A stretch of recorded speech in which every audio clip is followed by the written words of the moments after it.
A whistleblower reveals that Donald Trump is really not interested in national security, just sadism. Seriously, check it out. Leave your comments, ding the bell, share it with your friends, and subscribe to our channel. I'll tell you about Miles Taylor. And I mean, this is an absolutely remarkable story. Miles Taylor is a young man who rose up to become the chief of staff for the Department of Homeland Security. Working frequently in the White House. There are photos of him and Donald Trump. He wrote an op-ed in yesterday's Washington Post. It's in today's paper.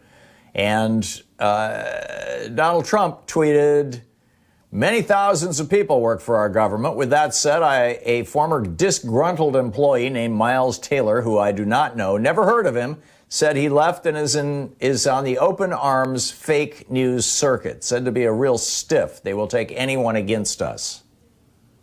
Right. So Miles Taylor responds to Trump on Twitter with a photo of him and Trump smiling into the camera, both giving thumbs up. Right. Miles Taylor, by the way, is no saint. Miles Taylor was the number 2 to Kirstjen Nielsen when she was doing her family separation policy, and he did not resign or object. I mean, you know, this is a guy who's got a certain amount of blood on his hands. But nonetheless, he has said enough.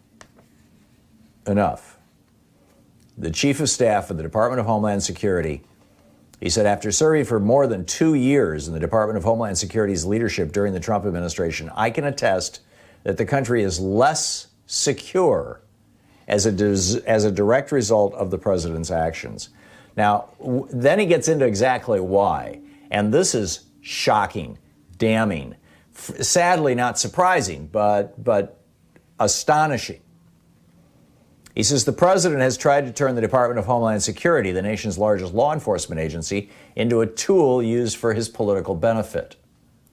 Now, let me add that, to the best of my knowledge, no president has ever successfully done that. Richard Nixon tried to get the Justice Department, or the FBI specifically, to investigate his political enemies, and he tried to get the IRS to audit people. Those two actions were one of the articles of impeachment against Nixon. That is not only unconstitutional behavior, it is illegal. Well, Trump was doing the same thing, not specifically the FBI and IRS, although God only knows what we're going to find when he leaves office, assuming that there's even a single piece of paper left over. But, you know, Trump is not only doing the same thing, but he's put it on steroids. So back to Miles Taylor. He says the president has tried to turn DHS, the nation's largest law enforcement agency, into a tool used for his own political benefit. He insisted on a near total focus on issues that were central to his reelection, in particular building a wall on the U.S. border with Mexico, though he was often talked out of bad ideas at the last moment. Not Miles Taylor writes in the Washington Post. The president would make obviously partisan requests of DHS, including when he told us to close the California-Mexico border during a March 28, 2019 Oval Office meeting. It would be better for him politically, he said, than closing, he just wanted to close the California part of the border, which is shorter and easier to do, and most of it is already, got a substantial wall, so it just involved closing some border crossings. So anyhow, he says, he told us to close the California-Mexico border. It would be better for him politically, he said, than closing long stretches of the Texas or Arizona border. Another time, Trump suggested, again, Miles Taylor writing, he told us to dump illegal immigrants in Democratic-leaning sanctuary cities and states to overload their authorities, as he insisted on several times. Then he talks about how Trump's lack of discipline, his inability to concentrate, his unwillingness to read was a, quote, constant source of frustration. One day, he writes, in February 2019, when congressional leaders were waiting for an answer from the White House on a pending deal to avoid a second government shutdown, the president demanded a DHS phone briefing, Now, keep in mind, the government's on the edge of being shut down. People won't get their Social Security checks. People won't, veterans won't get their medication. I mean, it just disaster. A national disaster is on the horizon. And Donald Trump wants to spend his time on a briefing with DHS, quote, to discuss the color of the wall. He was particularly interested, Miles Taylor writes, in the merits of using spray paint and how the steel structure should be coated. And then Miles Taylor adds, episodes like this occurred almost weekly. He says the decision-making process itself was itself broken. Again, this is almost certainly because, A, Trump doesn't have any kind of attention span at all. He just flits from thing to thing, whatever happens to tickle his fancy. He really is the boy king. If you were to take a young man and at a very early age, Donald Trump started receiving an allowance, as it were, from his father of, I believe it was $100,000 a year when he was 3 years old. So you take a young man and you say, you, sir, are the golden one. You are the chosen one. You are rich. You are above mere mortals. You are not part of the rabble. And you can have whatever you want and you can do whatever you want because you are beyond challenge. You are beyond, any kind of problem at all. So you take this young man in a situation like this, and what kind of damage does that do to his psychology? What kind of sociopathy does that create? This is, like I said, the boy king. This is the Mad King Ludwig. He built this castle in Bavaria. Louise and I have been there. It's totally strange. It's the castle that the Disney castle is based on, and it was the same thing.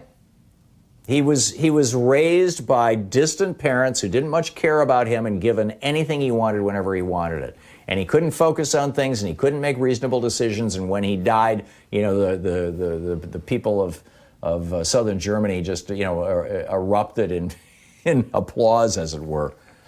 Well, back to Miles Taylor.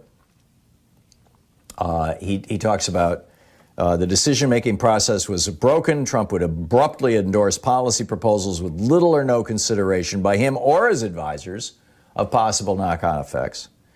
He talks about an example in 2018 when Jeff Sessions, who was then the Attorney General, announced that at the White House urging a, quote, zero tolerance policy to prosecute anyone who crossed the border illegally. The agencies involved were unprepared to implement the policy, Miles Taylor writes, causing a disastrous backlog of detentions that ultimately left migrant parents and their children separated. And then he goes on to say top DHS officials were regularly diverted from dealing with genuine security threats by the chore of responding to these inappropriate and often absurd executive requests. He says, incredibly, after this ill-conceived operation was rightly halted, this was the we've got everything here. In the following months, the president repeatedly exhorted DHS officials to restart it and to implement an even more deliberate policy of pulling migrant families apart en masse so that adults would be deterred from coming to the border for fear of losing their children. The president was visibly furious on multiple occasions when my boss, then Homeland Security Secretary Kirstjen Nielsen, refused. Do you think there's an untold story here? It's certainly looking like it. He said one morning it might be a demand to shut off congressionally appropriated funds to a foreign ally that had angered him. And that evening it might be a request to sharpen the spikes atop the border wall so that they'd be more damaging to human flesh. How much will that cost us? Trump asked. Meanwhile, he says, Miles Taylor says, Trump showed vanishing little interest in subjects of vital national security interest, including cybersecurity, domestic terrorism, and malicious foreign interference in U.S. affairs.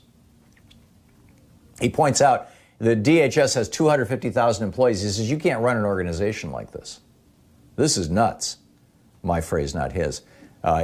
His phrase was, at DHS, daily management of his 250,000 employees suffered because of these frequent follies, putting the safety of Americans at risk. And then he goes on to talk about, what has happened abroad. And mostly he cites John Bolton. And John Bolton, of course, said that Donald Trump had turned basically every foreign policy decision into something about whether or not it's going to help Donald Trump politically or whether or not it's going to make money for Trump hotel properties around the world, like in Turkey. He says the president has similarly undermined U.S. security abroad. He says Bolton got it right. Today, the nation has fewer friends and stronger enemies than when Trump took office.